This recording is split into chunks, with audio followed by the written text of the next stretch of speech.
Episode की शुरुआत में हम देखते हैं कि जब ज़ेदा घर पहुंचती है तो सेम टाइम पर बहार और मिस्टर एनवर भी डोरुक के साथ घर पहुंचते हैं।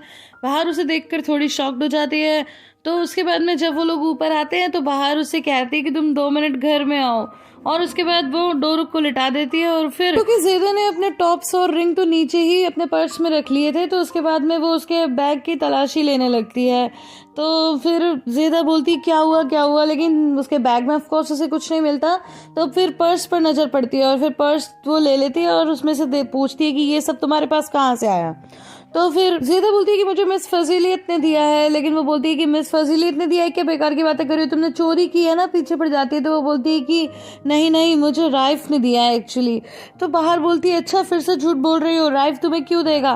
तो वो बोलती है कि एक्चुअली मैं रो रही थी और उसने मुझे रोते हुए देख लिया, फिर मुझसे सब पूछा तो मैंने बता दिया और इसीलिए उसने मुझे दे दिया। तो बोलती है फिर भी ये एक चोरी है क्योंकि उसने अपनी मॉम को बताए बिना ही तुम्हें दे दिया। तो वो कहती है कि नहीं, अब ये वो जाने उसकी मॉम जाने, मैंने तो मिस्टर राइफ से कहा था कि मैं 20 साल 30 साल चाहे जितना भी टाइम लगे काम करके पैसे चुका दूंगी, लेकिन उसने कहा कि वो मुझे एज अ गिफ्ट दे रहे हैं। तो उसके बाद में वो बोलती है अच्छा तुम्हें मेरे ऊपर विश्वास नहीं है ना, तो मैं एक काम करती हूँ राइफ को अभी कॉल करती हूँ। लेकिन वो कॉल करने लगती है तो बाहर उसे रोक देती है, ठीक है मुझे विश्वास हो गया।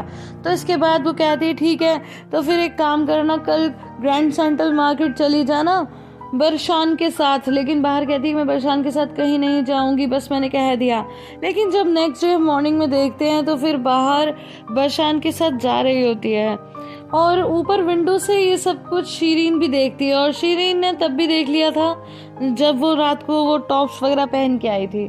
तो इसके बाद वो जल्दी जल्दी जाने लगती है घर से। तो मिस्टर एनवर पूछते क्या हुआ, तो वो बोलती है कि पापा मुझे आज जल्दी जाना है।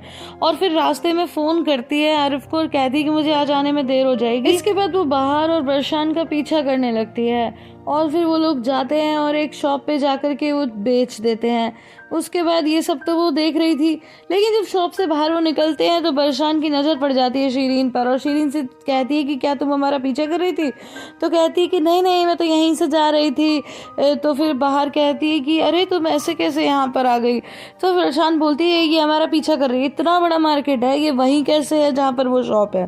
तो फिर बाहर बोलती है देखो बरशान का एक्स हस्बैंड जो है वो कुछ ज्वेलरी उसकी छोड़ गया था तो बस वही बेच रही है वो, तो मुझे अपने साथ ले आई।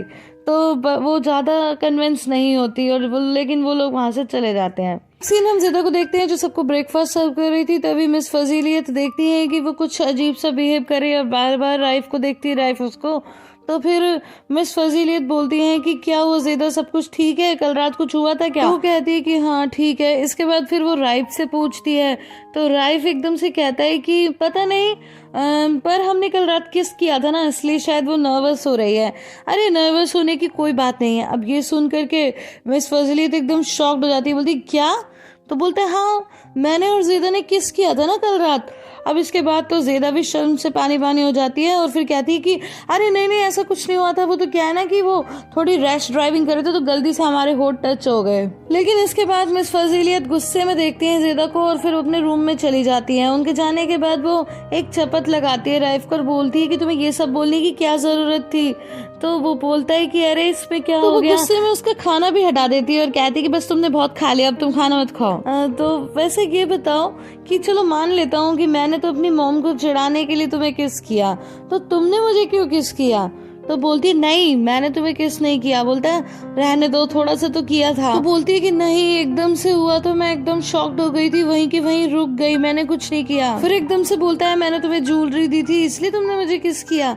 तो वो बोलती है कि क्या मतलब, एकदम से गुस्सा हो जाती है और बोलती है कि मैं मानती हूँ पहले मेरा ऐसा पास्ट रहा है, लेकिन मैं अब बिल्कुल भी इस टाइप की नहीं हूँ, तो मैंने उस वक्त ऐसा फील किया तो इसलिए मैंने कर दिया। तो फिर बोलता है अच्छा तो तुमने ऐसा फील किया इसलिए किया, इसका मतलब तुमने अपनी मर्जी से किस किया ना। अब ज़ेदा फंस जाती है और राइफ मुस्कुराने लगता है तो वो अंदर चली जाती है। उसके बाद वो मिस फजीलियत से कहती है कि नहीं मैं आपको एक्सप्लेन करती हूँ। तो कहती है बस अब तुम मुझे क्या एक्सप्लेन करोगी, तुम मुझे टर्किश मूवी की स्टोरी सुनाओगी क्या, मैं ये सब सुनूंगी। तो बोलती है नहीं। तो फिर बोलती है कि अब ये बताओ मेरे बेटे को छोड़ने का कितना लोगी। तो बोलती है अब आप टर्किश मूवी की तरह बात कर रही हो। तो कहती है अगर आपको लगता है तो मुझे अभी निकाल दो काम से। तो फिर मिस फजीलत बोलती हैं कि तुम बहुत चालाक हो, तुम्हें अच्छी तरह पता है कि इस वक्त तो मैं तुम्हें निकाल नहीं सकती, और पता नहीं क्या क्या बोलती हैं। तो फिर वो वहाँ से चली जाती है। नेक्स्ट सीन में मिस्टर अनवर फिर से मिसेस हतीजे को हेलोसिनेट करने लगते हैं और उन्हें बताने लगते हैं कि कैसे बाहर को सब कुछ पता चल गया है। मैंने हालांकि उससे कहा है कि मैं इसमें कोई नुकसान नहीं है, कि वो बेकार की बातें करने लगते हैं। लेकिन इसी बीच क्या होता है कि गलती से वो जैसे ही मुड़ते हैं, क्योंकि वो उनकी बातों में खोए हुए थे, तो पीछे डोरुक खड़ा होता है, उन्हें पता ही नहीं चलता, और गलती से चाय जो है वो डोरुक के हाथ पे गिर जाती है, जिससे उसका हाथ जल जाता है। तो फिर वो बहुत ही ज़्यादा एम्बैरस हो जाते हैं और ट्यूब लगाते हैं, घबराने लगते हैं कि बेटा मेरी वजह से तुम्हें लग गई। हालांकि डोरुक कहता है कि नहीं नाना जी, मुझे ज़्यादा दर्द नहीं हो रहा, कोई बात नहीं। लेकिन ऑफकोर्स जो उन्होंने किया था वो गलत तो था, और बाहर ने उन्हें कहा भी था कि ये सब बहुत ही डेंजरस है, लेकिन उस वक्त इन्होंने इसे सीरियस नहीं लिया। और फिर वो कहते रहते हैं कि अरे बेटा मेरी वजह से तुम्हें लग गई, मैं बाहर को क्या जवाब दूंगा। लेकिन वो कहता है कि नाना जी कोई बात नहीं, ज़्यादा दर्द नहीं हो रहा। वो उसे ट्यूब भी लगा देते हैं। इनका इतना ही नहीं, जब ये सब हो रहा था तो उन्हें रियलाइज होता है कि मिसेस हतीजे तो वहाँ पर है ही नहीं। सीन में हम बाहर और बरशान को घर आते हुए देखते हैं। बाहर कहती है कि शीरीन को मिस्टर जैम के बारे में मत बताना। वो कहती है बिल्कुल मैं नहीं बताऊंगी। इसके बाद जब बरशान घर आती है तो वो फटाफट जैम को कॉल करके कहती है कि पैसे का अरेंजमेंट हो गया है, तो बताओ कहाँ आना है। तो वो बोलता है कि तुम अकेले मत आना, उन दोनों को भी साथ लाना। वो कहती है ठीक है, और कहती है कि मुझे मेरा कमीशन तो मिल जाएगा ना। तो कहता है कि हाँ हाँ। तो कैसे आप समझ ही गए। साथ में बरशान ये भी कहती है कि शीरीन जो है वो हमारे पीछे मार्केट तक आई थी, वो उसे थोड़ा डाउट है हम पर। तो वो कहता है कि तुम्हें थोड़ा चौकन्ना रहना चाहिए। तब बाहर ऊपर जाती है तो मिस्टर अनवर फिर से कहते हैं कि बेटा बेचारा बच्चा अभी तो हॉस्पिटल से आया था, मेरी वजह से ये सब हो गया।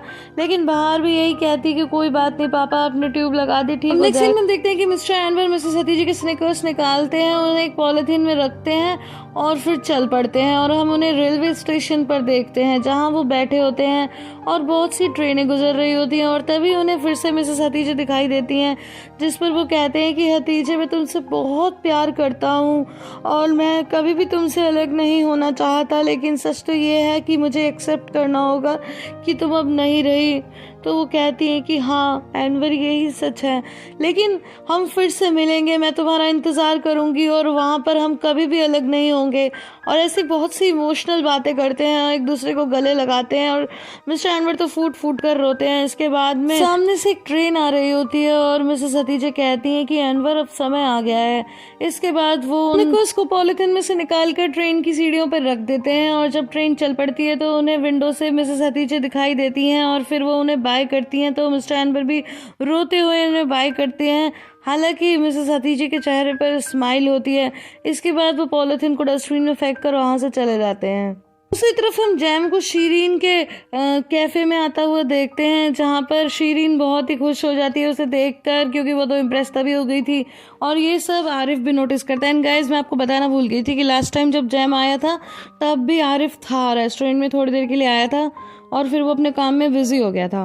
अब नेक्स्ट सीन में हम देखते हैं कि तीनों जने जाकर के जैम से मिलते हैं और उन्हें पैसे देते हैं। तो जैम कहता है कि ठीक है अब तुम्हारे 2 इंस्टॉलमेंट और बाकी हैं। तो जिस पर बाहर कहती है कि नहीं अब हम 1 रुपया भी और नहीं दे पाएंगे। तो जैम कहता है कि मुझे तुम्हारे बाल बहुत पसंद हैं, ऐसे करके थोड़ा सा डराता है और कहता है कि मेरे पास एक आइडिया है, अगर तुम लोग पैसे नहीं दे सकते तो एक काम करो, मेरा एक पार्सल है वो लेकर आओ। तो फिर वो कहते हैं कि पार्सल हॉस्पिटल से लाना है। तो बाहर बोलती है कि पार्सल में क्या है, जिससे जैम कहता है कि ज़्यादा क्यूरियोसिटी अच्छी नहीं होती, ऐसा तो मुझे भी क्यूरियोसिटी है तुम्हारे अंदर क्या है जानने की, तुम्हारे लंग्स, तुम्हारे इंटेस्टाइन, ऐसी फालतू बातें करते रहते हैं। तो फाइनली नेक्स्ट डे मॉर्निंग वो तीनों निकल पड़ते हैं और इसके बाद में शीरीन देख रही होती है तो एकदम बाहर आ जाती है और बोलती है कि आप लोग कहाँ जा रहे हो। तो जिस पर बरशान फिर स्टोरी बनाती है कि मेरा एक क्रश है, मैं इन दोनों को मिलाने ले जा रही हूँ। तो कहती है कि मुझे बेवकूफ़ बना रही हो। तो फिर बाहर बोलती है बच्चे कह रहे थे तुम मुझे पार्क ले जा रही हो। तो कहती है हाँ हमारा आरिफ भी हमारे साथ आएगा, ऐसे करके तो टाल कर वहाँ से निकल लेते हैं। तो इसके बाद में जब वो जाने लगते हैं सीढ़ियों पे होते हैं तो एकदम आरिफ भी बाहर आता है। तो ज़ेदा बरशान को लेकर थोड़ा आगे चली जाती है और फिर आरिफ बाहर को आवाज़ दे के कहता है कि सुनो बरशान के साथ हो तो थोड़ा अलर्ट रहो, सब ठीक नहीं है। तो फिर बाहर भी यही बात बोलती है कि शीरीन के साथ हो तो थोड़ा अलर्ट रहो और उसके बाद में वो लोग चले जाते हैं। गाइस आई होप आपको ये वीडियो पसंद आई होगी। अगर पसंद आई है तो इसे लाइक शेयर एंड कॉमेंट करना बिल्कुल भी ना भूलें। फिर मिलती हूँ अगली वीडियो में, तब तक के लिए bye bye and take care.